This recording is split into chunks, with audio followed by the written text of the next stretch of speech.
آیت نمبر 92 سے آج کا ہمارا درس شروع ہو رہا ہے۔ یہاں پر بیان ہو رہا ہے ایک اہم مسئلہ، قتل کی سزا کیا ہے۔ ارشاد ہے اور کسی مومن کے لیے یہ جائز نہیں کہ کسی دوسرے مومن کو قتل کر دے ما سوا خطا کے، یعنی نادانستہ طور پر، اور جس نے کسی مسلمان کو خطاً یعنی بلا ارادہ قتل کر دیا تو اس پر ایک مسلمان گردن آزاد کرنا لازم ہے۔ گردن سے مطلب غلام آزاد کرنا، اور اس کے وارثوں کو دیت ادا کی جائے ما سوا اس کے کہ وہ معاف کر دیں۔ پھر اگر وہ مقتول اس قوم سے ہو جو تمہاری دشمن ہے اور وہ مقتول مسلمان ہو تو صرف ایک مسلمان گردن کا آزاد کرنا لازم ہے، اور اگر وہ مقتول اس قوم سے ہو جس کے ساتھ تمہارا معاہدہ ہے تو اس کے وارثوں کو دیت ادا کی جائے اور ایک مسلمان گردن کو آزاد کیا جائے۔ سو جو شخص غلام یا باندی کو نہ پائے تو وہ مسلسل 2 ماہ کے روزے رکھے، یہ اللہ کی طرف سے اس کی توبہ ہے، اور اللہ بہت علم والا، بڑی حکمت والا ہے۔ کسی مسلمان کا دوسرے مسلمان پر سب سے بڑا حق یہ ہے کہ اس کی جان کا محافظ ہو، جان کا بھی محافظ ہو، اس کے مال کا بھی محافظ ہو، اس کی عزت کا بھی محافظ ہو۔ مسلمان کو یہ سجدہ نہیں ہے، مسلمان کے لیے یہ جائز نہیں ہے کہ دوسرے کی جان کا یا مال کا یا عزت کا دشمن بنے۔ مسلمان ہو ہی نہیں سکتا وہ۔ آپ نے اکثر یہ حدیث سنی ہو کہ المسلم من سلم المسلمون من لسانہ و یدہ، وہ مسلمان ہے ہی نہیں، یعنی حقیقی مسلمان نہیں ہے جس کی زبان اور ہاتھ سے دوسرے مسلمان محفوظ نہ رہیں۔ تو مسلمان کا مسلمان پر حق ہے وہ اس کا محافظ ہو، اس کی جان کا، اس کے مال کا، اس کی عزت کا، اس کی آبرو کا۔ لیکن اگر کوئی کسی کو قتل کر دے یا کسی سے قتل ہو جائے تو اس کی سزا کیا ہے؟ یہ نہیں ہے کہ کمزور قبیلہ یا کمزور قوم یا کمزور کاسٹ والا قاتل تھا اور جن کا قتل ہوا وہ طاقتور تھے، وڈیرے تھے، تو انہوں نے بدلے میں ایک کے بدلے میں 10 قتل کر دیے، پورا گھر قتل کر دیا، آبرو بھی لوٹ لی، مال بھی لوٹ لیا، سب کچھ لوٹ لیا۔ تو اگر کسی نے قتل کیا ہے یا کسی سے قتل ہوا ہے تو اس کی سزا کیا ہوگی؟ قتل کرنے اور قتل ہونے میں فرق ہوتا ہے نا۔ ایک ہے قتل کیا کسی نے جان بوجھ کر آلائے جارحہ سے قتل کرنے کے ارادے سے کسی کو قتل کیا۔ ذہن میں رہیں گی چیزیں، جان بوجھ کر آلائے جارحہ سے قتل کرنے کے ارادے سے قتل کیا۔ اب اس کو کہیں گے قتل عمد، عمدن قتل کیا، جان بوجھ کر قتل کیا۔ اور ایک ہے کہ ارادہ قتل کا نہیں تھا، آلہ جارحہ بھی نہیں تھا، قتل کرنے والا آلہ بھی استعمال نہیں ہوا اور قتل کرنے کا ارادہ بھی نہیں تھا، لیکن قتل ہو گیا۔ نشانہ لے رہا تھا جانور کا، غلطی سے لگ گیا کسی انسان کو۔ اب اگرچہ آلہ جارحہ ہے، رائفل ہے، تیر ہے یا کوئی ایسی چیز ہے، لیکن اس کا مارنے کا ارادہ انسان کا نہ تھا، جانور کا تھا، تو ارادہ اس کا قتل کا نہیں تھا، تو یہ عمدن نہیں ہے، قتل عمد نہیں ہے، یہ قتل خطا میں اس کو شمار کیا جائے گا۔ یا ٹریفک کے حادثے میں جیسے ہو جاتے ہیں، وہ گاڑی چلا رہا تھا، موٹر وے پر تھا، اپنی سپیڈ لیمٹ میں تھا، اپنے اصول کے مطابق جا رہا تھا، کسی نے وہ سائڈوں پر لگی ہوئی باڑ کو کراس کیا، اب اس کو پتہ نہیں چلا، اب اس سے ہو گیا۔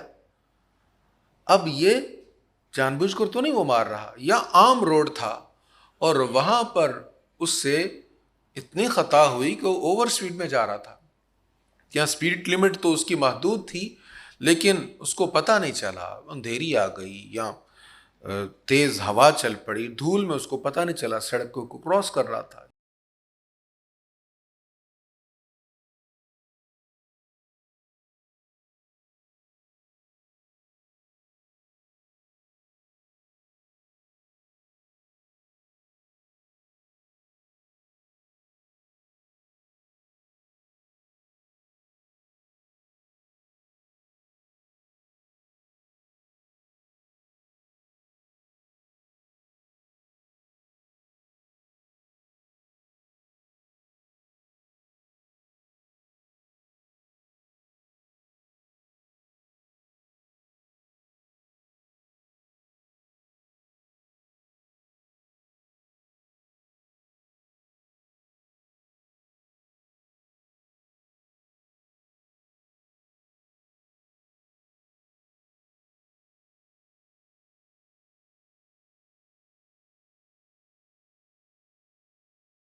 ہوا ظاہرہ بندے کی حفاظت حق تھا بندے پر, تو یہ معاملہ خراب ہوا. دوسرا, حقوق اللہ میں بھی خطا ہوئی کہ اللہ کا ہم پر حق ہے کہ ہم اللہ کے بندوں کی حفاظت کریں. دو معاملے ہوئے نا, ایک بندے کا حق اور ایک اللہ کا حق, کہ ہم نے اللہ کے بندے کی حفاظت نہیں کی. اب جو اللہ کا حق ہے اس کی ادائیگی کیسے ہوگی؟ ایک غلام آزاد کرے. یہ کس کے لیے؟ جس نے خطاً جس سے قتل ہوا, جس نے قتل کیا نہیں اس سے قتل ہو گیا. تو اب وہ ایک کام تو یہ کرے گا کہ ایک مسلمان غلام یا باندی اس کو آزاد کرے گا. اور یہ کیا ہوا؟ حقوق اللہ میں جو خطا ہوئی اس کے کفارے کے طور پر. اور جو حقوق العباد میں خطا ہوئی, یعنی بندہ مارا گیا, اس سے جان بوجھ کر نہیں مارا لیکن کچھ نہ کچھ خطا تو تھی, مارنا نہیں چاہتا تھا لیکن ہو گیا, تو اب کیا ہے؟ اس کے ورثاء کو یہ دیت ادا کرے گا. حقوق اللہ میں یہ ہے کہ غلام آزاد کرے, اور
نہیں, وہ تو اس سے ہو گیا نا, خطاً ہو گیا.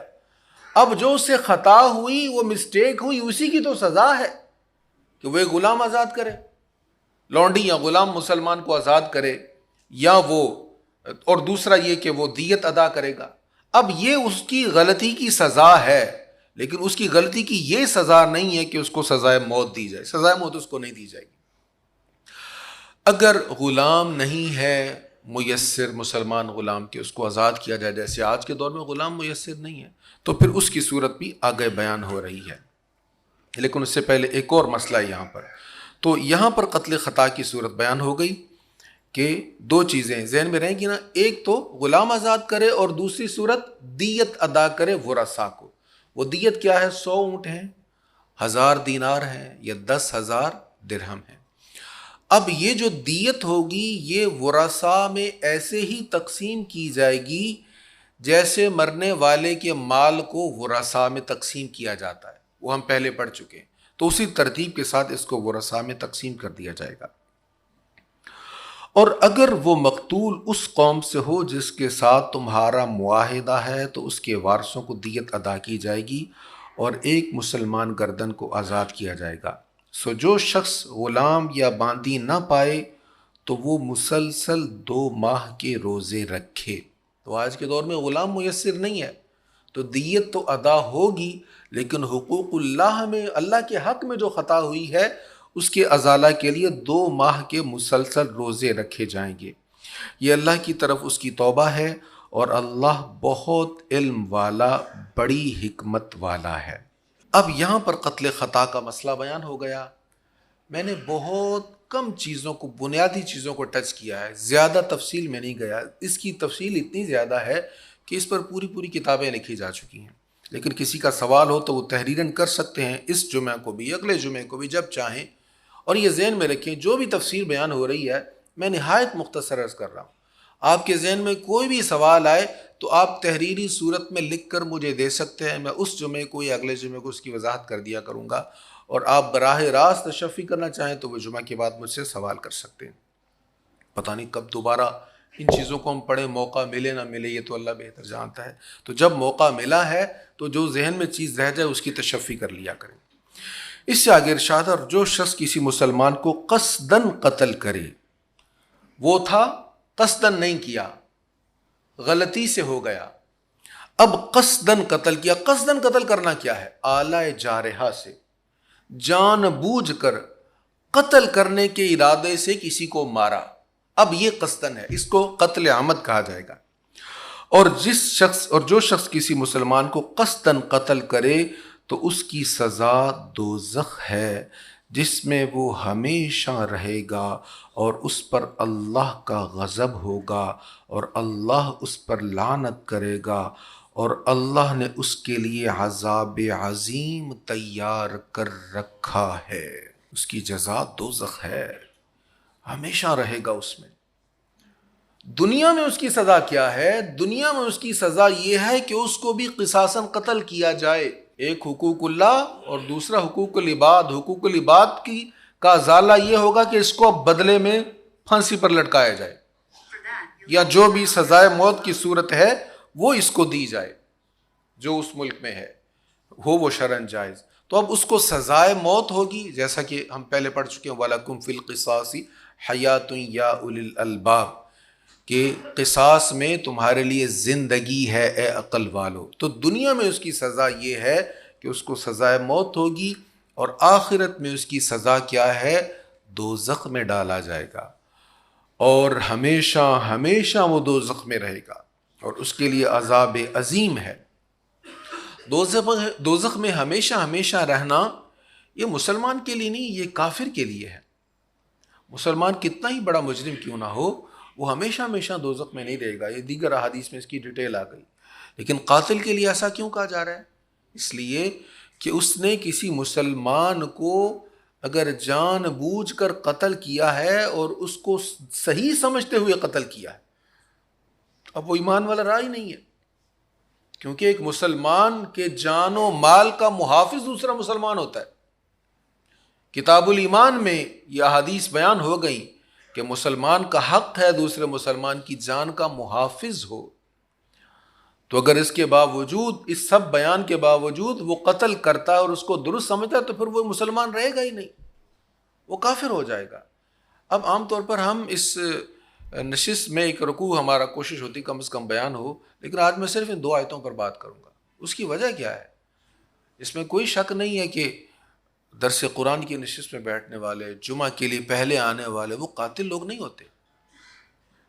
مجھے یقین ہے کہ ہم میں کوئی بھی ایسا شخص نہیں ہوگا جو کسی کو قتل کرنا پسند کرے یا کوئی قاتل ہو، اللہ نہ کرے، ہم میں کوئی نہیں ہوگا، میرا یہی گمان ہے، رب سے یہی امید ہے۔ لیکن یاد رکھیں، ہم سے ایسے کام ہو جاتے ہیں کہ ہم قتل میں شریک ہو جاتے ہیں۔ اس لیے میں صرف ان 2 آیتوں پر بات کرتے ہوئے کچھ احادیث آپ کے سامنے رکھوں گا۔ نبی رحمت صلی اللہ تعالیٰ علیہ وآلہ وسلم نے ارشاد فرمایا، حضرت انس اس کے راوی ہیں، بڑے کبیرہ گناہوں میں سے، بڑے کبیرہ گناہ جو سب سے بڑے گناہ ہیں، ان میں سے کسی جان کو ناحق قتل کرنا ہے۔ کسی کو بلا وجہ قتل کر دینا یہ بڑا کبیرہ گناہ ہے، چھوٹا گناہ نہیں ہے، سب سے بڑے گناہوں کی فہرست میں حضور نے اس کو بیان کیا ہے۔ حضرت ابو بکر رضی اللہ تعالیٰ عنہ بیان کرتے ہیں، رسول اللہ صلی اللہ علیہ وسلم نے فرمایا، اگر زمین و آسمان والے کسی مسلمان کے قتل پر جمع ہو جائیں، یہ حدیث اہم اس لیے ہے کہ ہمارے دنیا کے قوانین میں جب قاتل لوگ زیادہ ہو جائیں تو مقدمہ کی نوعیت بدل جاتی ہے، اب گرفت کمزور ہو جاتی ہے، سزا میں تخفیف ہو جاتی ہے کہ بندہ ایک مرا ہے، اب بدلے میں 4 بندوں کو مارنا ہی تو ٹھیک نہیں ہے۔ تو ایک کے قتل میں ایک سے زیادہ اگر قاتل ہو جائیں تو سزا میں تخفیف ہوتی ہے، یہ دنیا کے قانون میں ہے، اللہ کے ہاں ایسا نہیں ہے۔ حضور علیہ الصلوۃ والسلام نے فرمایا کہ اگر زمین و آسمان والے کسی مسلمان کے قتل پر جمع ہو جائیں تو اللہ تعالیٰ سب کو الٹا کر کے دوزخ میں پھینکے گا۔ اللہ تعالیٰ یہ نہیں کہے گا بندہ ایک مرا تھا، مارنے والے زیادہ تھے تو اب تھوڑی سی تخفیف کر دی جائے، نہیں، کوئی کمی نہیں ہوگی اس کے ہاں۔ قتل ایک نے کیا تھا، 7 شاباشی دینے والے 100 تھے، سب کو پوری سزا ملے گی اللہ کے ہاں۔ مارا ایک نے تھا، باقی سب اس کو اچھا اچھا کہنے والے تھے، سب سزا میں برابر کے شریک ہیں۔ ایک اور روایت ہے، اس کو بھی سیدنا ابوبکر صدیق کی روایت کرتے ہیں، یہ بخاری شریف میں ہے، جب 2 مسلمان اپنی تلواروں سے لڑیں تو قاتل اور مقتول دونوں جہنم میں جائیں گے۔ راوی فرماتے ہیں میں نے عرض کی مقتول جہنم میں کیوں جائے گا؟ جس نے قتل کیا اس نے تو قتل کیا تھا، وہ تو جائے گا، تو مقتول کیوں جہنم میں جائے گا؟ فرمایا اس لیے کہ وہ بھی چاہتا تھا کہ جس سے لڑ رہا ہے اس کو مارے، ارادہ تو اس کا بھی تھا، اس کا داؤ نہیں چلا، اس کا داؤ چل گیا، تو چاہتا تو یہ بھی تھا۔ اس میں کیا معلوم ہوا کہ جو چاہ رہا ہے کہ کوئی قتل ہو اس کو بھی سزا ملے گی چاہنے پر، جو چاہ رہا ہے کہ اس کو مار دیا جائے، اس کو تو کوئی اڑا ہی دے، اس کو تو کوئی قتل ہی کر دے، کسی کی آئی اس کو آ جائے، اللہ کرے یہ مرے، کوئی صورت ایسی بن جائے کہ اس کو کوئی قتل کر دے، اور کسی نے قتل کر دیا تو اس کا کلیجہ ٹھنڈا ہو گیا، فرمایا یہ بھی برابر کا حقدار ہے۔ ہمارے ہاں عدم برداشت کا لیول اتنا زیادہ ہے، ہم بہت جلدی یہ پسند کرنے لگ جاتے ہیں کہ قتل ہو جائے، کوئی قتل کر دے، اس کو پیسے دے کے قتل کروانا تو گویا کو جرم ہی نہیں ہے ہمارے ہاں۔ ہمارے ہاں تو صرف یہ احتیاط کی جاتی ہے کہ ہم نے قانون سے کیسے بچنا ہے، آگے پکڑ ہوگی نہیں ہوگی اس کی کوئی پرواہ نہیں ہے، یہ زندگی تو بڑی مختصر سی ہے، گزر جائے گی۔ آج قتل کر کے ہم چھپ جائیں گے، بچ جائیں گے، اور متعلقہ اداروں پر رشوت وغیرہ کے معاملات کر کے کہیں چھوٹ جائیں گے، لیکن آگے تو نہیں بچت ہوگی، وہاں تو پیسہ نہیں کام آئے گا، وہاں کوئی سفارش کام نہیں آئے گی۔ اللہ اکبر۔ اب اگلی حدیث جو ہے نا یہ نہایت اہم ہے، خصوصاً آج کے سوشل میڈیا کے دور میں، جب ہم میں سے ہر کوئی اپنی رائے کا اظہار کرتا ہے سوشل میڈیا پر، اپنے کمنٹ آگے بھیجتا ہے، اور جو ہمارے مائنڈ میں ہوتا ہے ہم اس کو آگے شیئر کرتے ہیں، یہ بڑی اہم حدیث ہے۔ حضرت ابو ہریرہ اس کے راوی ہیں، حضور علیہ السلام نے فرمایا جس نے کسی مومن کے قتل پر ایک حرف جتنی مدد کی، کتنی مدد؟ صرف ایک حرف جتنی مدد کی، تو قیامت کے دن اللہ کی بارگاہ میں اس حال میں آئے گا کہ اس کی دونوں آنکھوں کے درمیان لکھا ہوگا یہ اللہ کی رحمت سے مایوس ہے۔ اس کے لیے اللہ کی رحمت کی کوئی صورت نہیں ہے۔ کتنی مدد کی تھی؟ صرف ایک حرف کی۔ ہمارے ہاں جب قتل کرنے کا پروگرام ہوتا ہے کسی فرد کو یا افراد کو یا گروہ کو، تو پھر پہلے ایک ماحول بنایا جاتا ہے، لکھنے والوں سے لکھوایا جاتا ہے۔ اب جو لکھتے ہیں قتل کی معاونت کے لیے، کیا ان کے قلم کا ایک لفظ قتل میں معاونت نہیں کر رہا؟ میڈیا پر ماحول بنایا جا رہا ہے، ان کے خلاف بیانات دیے جاتے ہیں، باتیں کی جاتی ہیں، ایک ماحول بن جاتا ہے، اور جب ماحول بن جاتا ہے تو ہم بلا دریغ پھر اڑاتے ہیں، پھر ہمیں کوئی پرواہ نہیں ہوتی کہ بس ماحول بن گیا، اب جتنے مرضی قتل کر دو، 10 20 30 40 کو مسئلہ ہی نہیں مارنا۔ ہمارے ملک میں گویا کسی کا خون بہانا کو مسئلہ ہی نہیں ہے۔ ارے خون کی ایک ایک بوند کی قیمت ہے۔ اللہ کے رستے میں بہا خون ایک قطرہ گرنے سے پہلے اگر شہید کی بخشش ہو رہی ہے تو کیا اس خون کو گرانے والے کو پوچھا نہیں جائے گا؟ کیا اس کی پکڑ نہیں ہوگی؟ کتنے ہمارے ہاں سہاگ اجڑ جاتے ہیں، مائیں بیچاری اپنے جوان بچوں سے محروم ہو جاتی ہیں، 4 دن گزرے نہیں ہم بھول جاتے ہیں۔ ابھی اسی 1 سال کے اندر آپ غور کر لیں، دیکھ لیں ہمارے ملک میں کتنے قتل ہوئے، اور کتنے ہی ایسے مقتول ہیں جن کو کوئی پوچھنے والا نہیں، کوئی پرسان حال نہیں ہے، اور کتنے ہی ایسے قتل ہیں جس میں ذمہ داران شامل ہیں، کیا ان سے پوچھا نہیں جائے گا؟ آج تو ہم بچت کر لیں گے مل ملا کے، کل اللہ کے حضور بچت نہیں ہوگی۔ لہٰذا مسلمان کا مسلمان پر سب سے پہلا بنیادی حق ہے کہ اس کی جان کا محافظ بنے، دشمن نہ بنے۔ اللہ ہمیں اس کی توفیق نصیب فرمائے۔ وآخر دعوایا ان الحمد للہ رب العالمین۔